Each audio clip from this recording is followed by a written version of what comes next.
ये 2-2.5 महीने में बहुत कुछ हो चुका है, ये आपको एक पॉजिटिव सोचना चाहिए। और इस तरह का पहले भी, और चूंकि इन्होंने कह दिया है कि कोई भी एग्जाम सेंटर जो है वो प्राइवेट स्कूलों में। हेलो नमस्कार, स्वागत है आप सभी का। आशा करती हूँ कि आप लोगों की पढ़ाई बहुत अच्छे से चल रही होगी।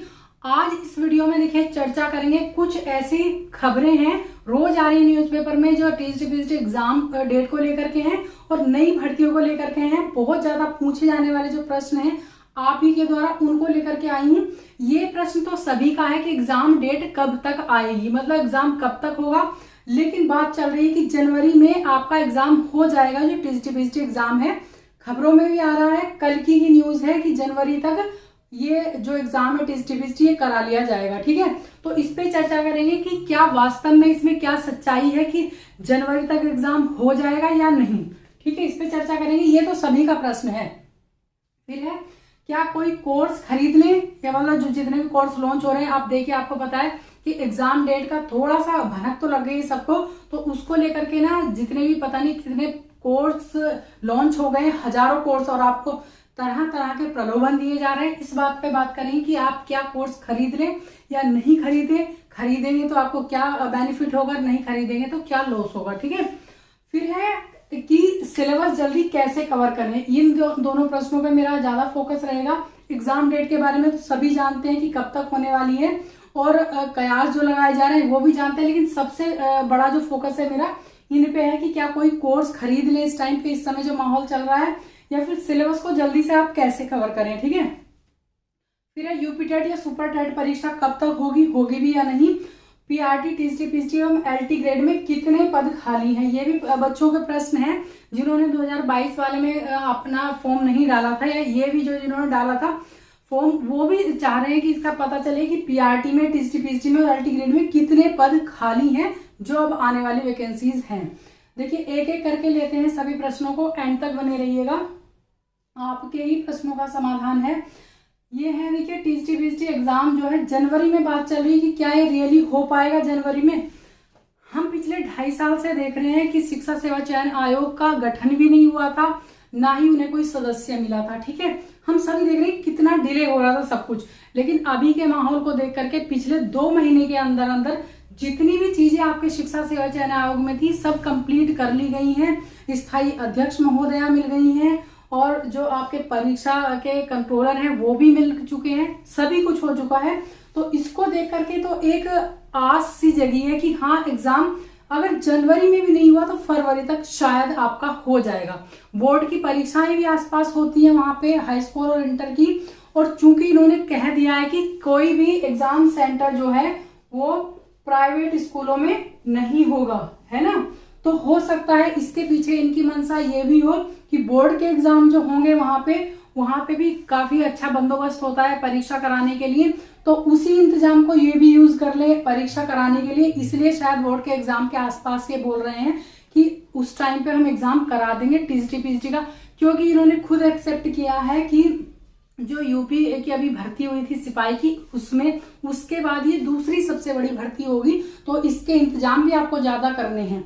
भले ही सीट इसमें कम है, लेकिन अभ्यर्थी 13 लाख प्लस हैं जो फॉर्म आए हैं, वैसे इतने अभ्यर्थी नहीं हैं, आप खुद सोचिएगा, क्योंकि मोस्टली ने दोनों में फॉर्म भरा है, लेकिन फिर भी काफी हैं। ठीक है, तो लेकिन उनको हर सीट के लिए एक एक तो अरेंज करना पड़ेगा ना, सभी फॉर्म तो उतने ही आए हैं, तो उनको इंतजाम भी बड़े करने पड़ेंगे। तो हो सकता है कि आपका एग्जाम जनवरी फरवरी तक हो जाए, ऐसी संभावना हमें भी लग रही है।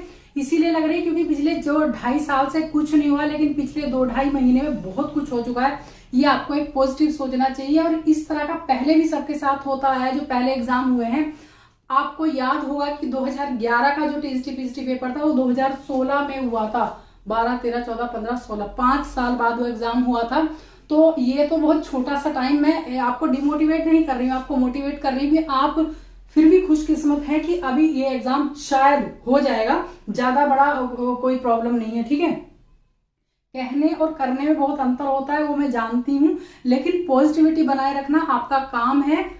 ठीक है, अब देखिए क्या कोई कोर्स परचेज कर ले, इस पे बात करते हैं, क्योंकि आपको पता है इस टाइम बहुत सारे कोर्स आपके लॉन्च हो चुके हैं मार्केट में, क्योंकि एग्जाम डेट की भनक सबको लग गई है कि ये वाला आप कोर्स खरीदिए। 999 में खरीदिए, 250 में खरीदिए, 251 में खरीदिए, शगुन वाले आपको सब चीजें मिल चुकी हैं। लेकिन आपको मैं बताऊं इसके आपको क्या बेनिफिट है और क्या आपको नुकसान हो सकते हैं कोर्स खरीदने से। कुछ लोगों की मेंटालिटी होती है कि उनको एकदम तरीके से चीजें याद होती हैं, जिससे मान लो रोज कोचिंग में जाएंगे, नोट्स बनाएंगे, तब उनको चीजें अच्छे से याद होती है। ये एक अपनी मानसिकता होती है कुछ लोगों की। मैं वैसे नहीं कह रही हूँ ये गलत है, गलत नहीं होता है, ये धारणा होती है कि हाँ हम प्रॉपर तरीके से रोज नोट्स बनाएंगे, कोचिंग जाएंगे, तब हम इसको कोर्स को मतलब सिलेबस को कंप्लीट करेंगे। अगर ऐसे लोगों में आप शामिल हैं तब तो आपको कोर्स खरीद लेना चाहिए। कोई ज्यादा अमाउंट नहीं होगी, वैसे कोई अमाउंट छोटी भी नहीं होती है। लेकिन अगर आपको लगता है कि कोर्स परचेस करने से ही आपका कोर्स कंप्लीट हो पाएगा, लेकिन एक एडवाइस मैं आप लोगों को दूंगी कि लाइव क्लासेस से बच के रहिएगा। उसमें बहुत ज्यादा टाइम वेस्ट होता है, बहुत ज्यादा। एक प्रश्न उन्होंने दे दिया बोर्ड पे, हाँ इसका आंसर बताइए, तो बताइए फिर आप क्या कर रहे हैं। क्वेश्चन को कई बार रिपीट किया जाता है, आंसर को कई बार रिपीट किया जाता है। आपस में जो अभ्यर्थी हैं वो चेक कर रहे होते हैं, फिर आपका उस पर ध्यान जाता है। तो मुझे नहीं लगता कि ये आपका इस तरह से आप लाइव क्लासेस मत लीजिए कोर्स खरीद के, ठीक है। अब ये इसकी बात आ गई। ये मैंने आपको थोड़ा सा बेनिफिट बताया या मेरिट बताई है इसकी, कि आप खरीदेंगे तो कंटिन्यूटी आपकी बनी रहेगी, ठीक है। नहीं खरीदेंगे तब भी कोई नुकसान आपको नहीं है। वो आपके ऊपर डिपेंड करता है कि आप कितने मेहनती हैं और कितने आपकी निरंतरता बनी रहती है कोर्स में, ठीक है। मतलब अपनी पढ़ाई में कितने हार्ड वर्किंग है आप, तो ये आप ही के ऊपर डिपेंड करता है। कोर्स भी अगर खरीदेंगे तो टाइम वेस्ट नहीं करना है, लाइव क्लासेस नहीं देखना। आपको स्पीड बढ़ा करके बाद में रिकॉर्डेड क्लासेस आप देख सकते हैं, या फिर कहीं फ्री में कोई पढ़ाया जा रहा है बहुत अच्छे से, तो आप आपके सब्जेक्ट का जो बहुत अच्छे आपको समझ में आता है, ये नहीं कि वो पढ़ाते अच्छे हैं, दूसरे ने कह दिया कि हाँ वो बहुत अच्छा पढ़ा रहे हैं तो हम उसी को परचेज कर लेते हैं, ऐसा नहीं है। आप 1, 2 या 3 चैनल मिनिमम आप देखिएगा आपके सब्जेक्ट का जो बहुत अच्छा पढ़ाते हैं और आपको समझ में आता है, केवल उसको लीजिएगा। ऐसा नहीं है कि सबका पढ़ाया हुआ सबको समझ में आ जाता है, ठीक है। सबके अपनी अपनी अलग मानसिक स्थिति होती है, तो हम किस चीज को जल्दी कैच करते हैं वो हम पे डिपेंड करता है। अब बात आती है देखिए सिलेबस को जल्दी कैसे कवर करें। आप चाहे कोचिंग ले रहे हैं या नहीं ले रहे हैं, दोनों आपके ऊपर डिपेंड करता है, लेकिन सिलेबस को कैसे कवर करें इसके लिए मैं आपको एक चीज बताती हूँ। जैसे आपका पूरा सिलेबस है, आप देखिए पूरा सिलेबस, और सिलेबस को आपने डिवाइड कीजिए टॉपिक्स में। अपने सबसे पहले आप अपने सिलेबस के लिए समय सीमा बांधिए कि उस समय तक हम कंप्लीट कर लेंगे।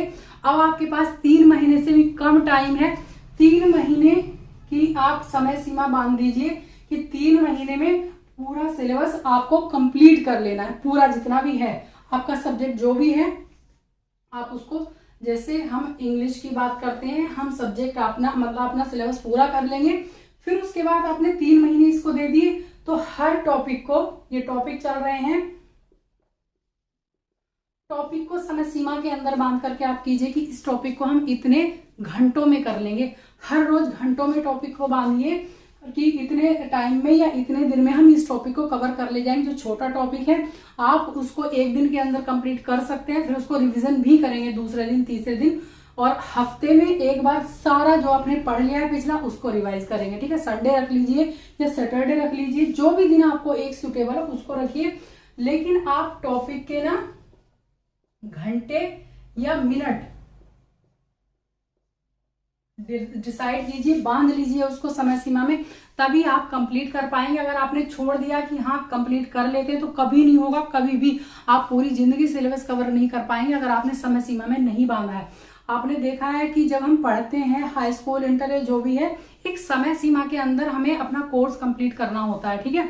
जैसे आप छोटे बच्चों को लीजिए, आपके सभी के घर में छोटे बच्चे, किसी घर में अपने, किसी घर में भाई बहन है, भाई बहन के बच्चे हैं, तो आप उससे एग्जाम्पल लीजिए कि उनका जैसे मान लिया मंथली टेस्ट हो रहे हैं या फिर उनके हाफ ईयरली हो रहे हैं, क्वार्टर वाले एग्जाम जो हो रहे हैं, वो एक समय सीमा के अंदर सिलेबस अपना कंप्लीट करते हैं, करवाते हैं, डेली का उनको टास्क देते हैं, तभी वो कंप्लीट हो पाता है। अगर वो समय सीमा नहीं बांधेंगे तो उनका कोर्स कंप्लीट नहीं होगा। इसी तरह से ये बात आप पे भी लागू होती है। अगर आप समय सीमा में बांध लेंगे अपने सिलेबस को, टॉपिक्स को समय सीमा में घंटों में, मिनटों में बांध लेंगे, तो बहुत जल्दी आप कवर कर पाएंगे, ठीक है, और अन्यथा आप नहीं कर पाएंगे।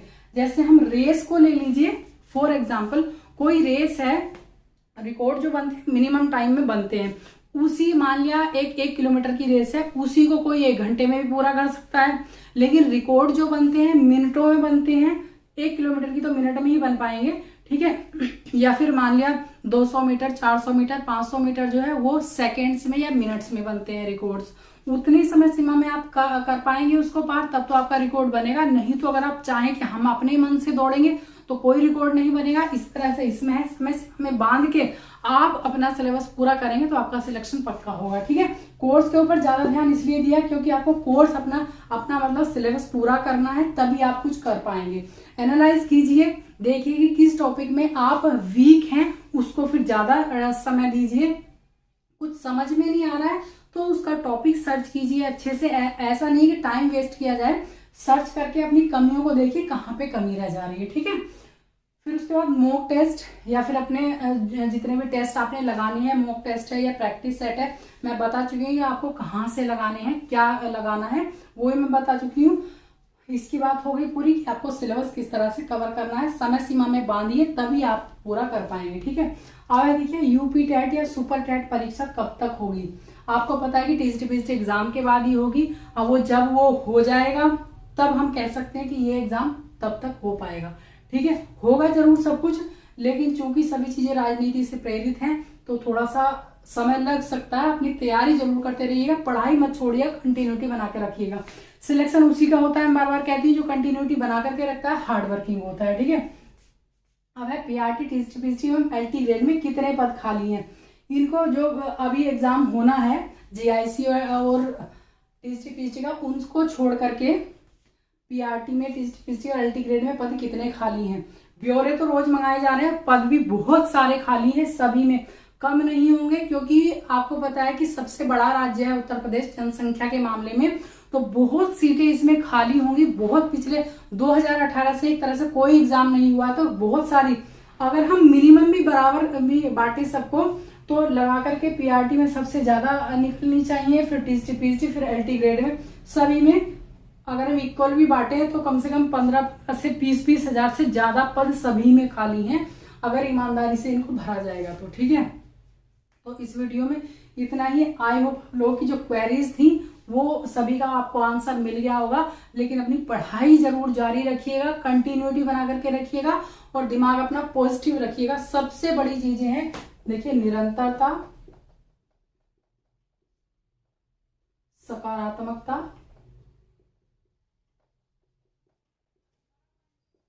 और पेशेंस, ठीक है। पेशेंस भी रखना है। अगर टाइम थोड़ा बहुत लग रहा है आगे को तो आपको पेशेंस, धैर्य अपना बना करके रखना है। ये नहीं है कि बात बात पे धैर्य खो देंगे। कोई अभी आपने कोई वीडियो देख ली, उसमें एग्जाम डेट बता रहे हैं या फिर कोई कुछ और कह रहा है, तो उसको लगे कमेंट करने में, उसने आपका फिर बाद में रीकमेंट कर दिया तो फिर उसका आंसर दे रहे हैं, दिमाग का संतुलन बिगड़ गया, आपका रात रात भर सो नहीं पा रहे हैं। उससे क्या होगा, आपकी निरंतरता भी टूट जाएगी, आपकी सकारात्मकता भी एक तरफ चली जाएगी, ठीक है। तो धैर्य सबसे बड़ी चीज होती है, धैर्य को बनाए रखिएगा। और मुझे नहीं लगता जो टीजीटी की तैयारी कर रहे हैं इस टाइम वो फ्री बैठे होंगे 2.5 साल से, कुछ ना कुछ आप जरूर कर रहे होंगे, प्लान भी जरूर होगा आपका, क्योंकि इस एज में आकर के इतने समझदार तो आप हो गए होंगे कि फ्री ना बैठें और कुछ भी आप अच्छा सा जो आपके अकॉर्डिंग है वो आप काम कर सकें, ठीक है। तो इस वीडियो में इतना ही। लाइक शेयर सब्सक्राइब जरूर कर लीजिएगा। वीडियो देखने के लिए थैंक यू सो मच। फिर से कहूंगी, सकारात्मकता बनाए रखिएगा। Thank you.